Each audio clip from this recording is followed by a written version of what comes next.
Okay, people, I believe the war is on and Russia just let the cat out of the bag. This is a strong warning to anybody.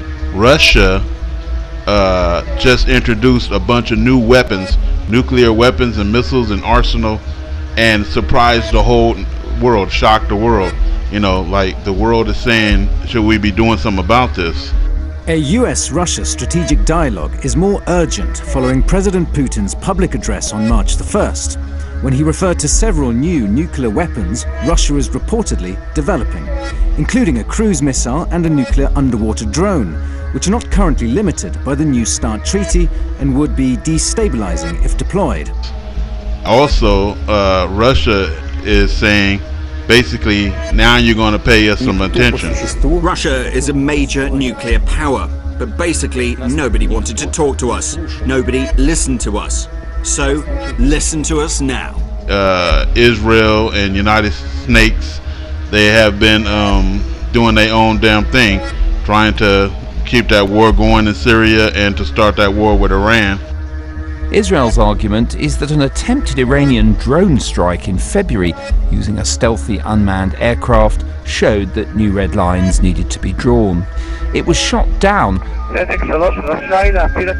as this footage demonstrated, packed with explosive. But why should the Iranians accept last night's onslaught? Isn't retaliation inevitable?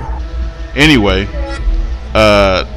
they staged some chemical attack in September, I believe it was, and basically Trump went on saying that basically he don't know if he's going to strike or not.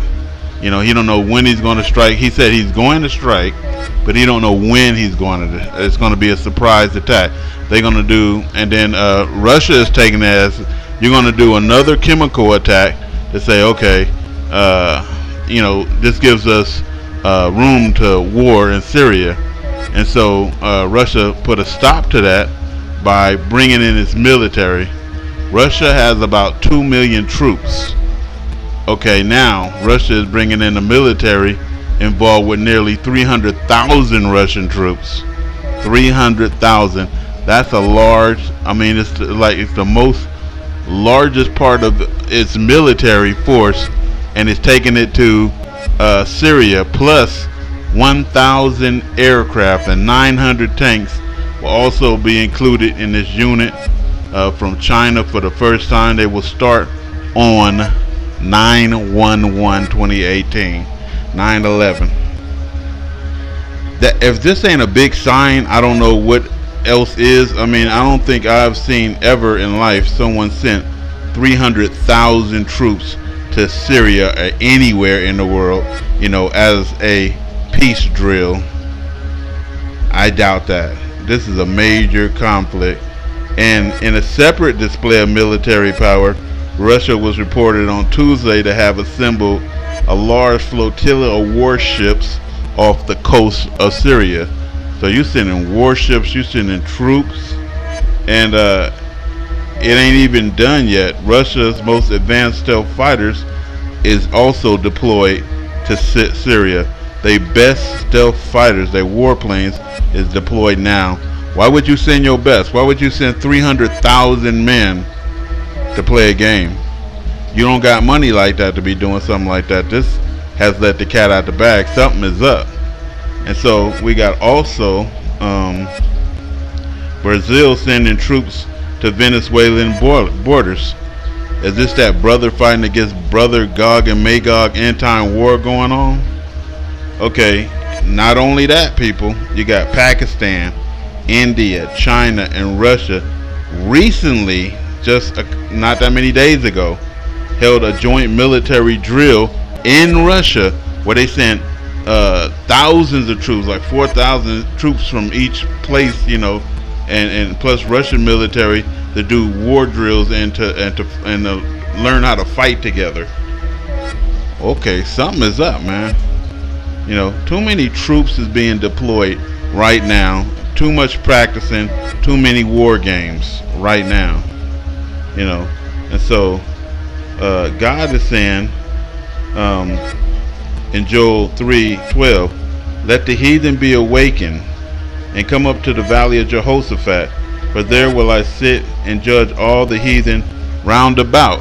And so here we have a map of the heathens round about the valley of Jehoshaphat, and this is where they are now. And so they're fighting in a place called Idlib, right? Yeah, Idlib. The last stronghold of rebel and terror groups in Syria, the northern province of Idlib, is right now surrounded by the Syrian army. You know, and that's right by Hama and Arpad.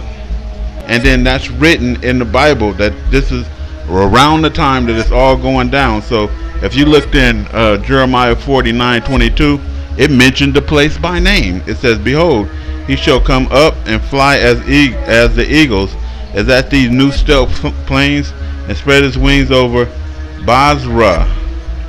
This is in the Bible. And at that day shall the heart of the mighty men of Edom be as the heart of women in her pains concerning Damascus. It's all finna go down. Hamath is where they are fighting. They didn't drop 2 damn bombs on Hamath, and it says Hamath is confounded. It's happening, you know. And Arpad, both places, you know, they over there right now warring, which is Megiddo, the valley of Jehoshaphat, Armageddon. For they have heard evil tidings, they are faint-hearted. There is sorrow on the sea. So they out there in the Mediterranean Sea, like he said, he sent all his ships and everything. They've been had their ships out there. It cannot be quiet. Damascus is wax feeble. So it's finna go down.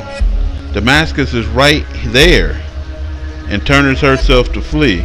And people in Syria right now have fled, you know, and escaped. And they're escaping right now. They're being dragged up out of there. With a decisive battle looming, civilians are fleeing the area through humanitarian corridors set up by the Syrian government and Russia. And fear has seized her, anguish and sorrows have taken her as a woman in travail. You know, and God even sent more signs, man, to tell you, like a 5.1 earthquake, just as I was making this video, just hitting Greece today. As also that meteorite that struck in Australia, you know, and all those little meteorites that was falling are coming down. That's a sign, man, because when the war happens, God is going to send down hailstones, meteorites, and whatever else he going to send down. You know, he said brimstone, hailstone, meteorites, he's sending it all down. You know, as soon as they start this war, and we right here at the, you know, epiphany of the shit, you know what I mean? Wow. And so again, Russia is letting the cat out of the bag. No one sends 300,000 troops unless you're making a big statement, a declaration.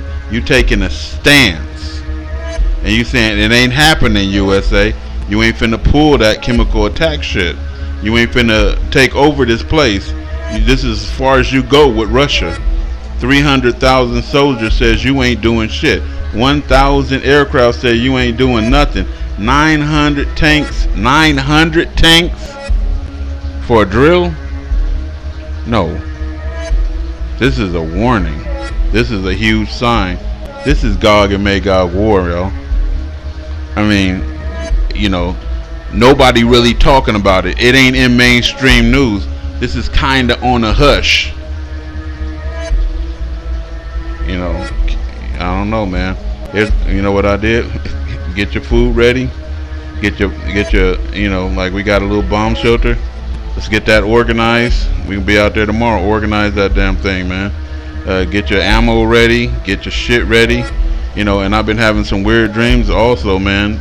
That, and unfortunately, Gentiles is going into slavery. I keep having that over and over and over. I had it last night. You know, Gentiles going into slavery, and this ain't gonna be nothing good, man. So this is y'all ticket, man. It's time. You know, be ready to board that flight. Let's wrap the news.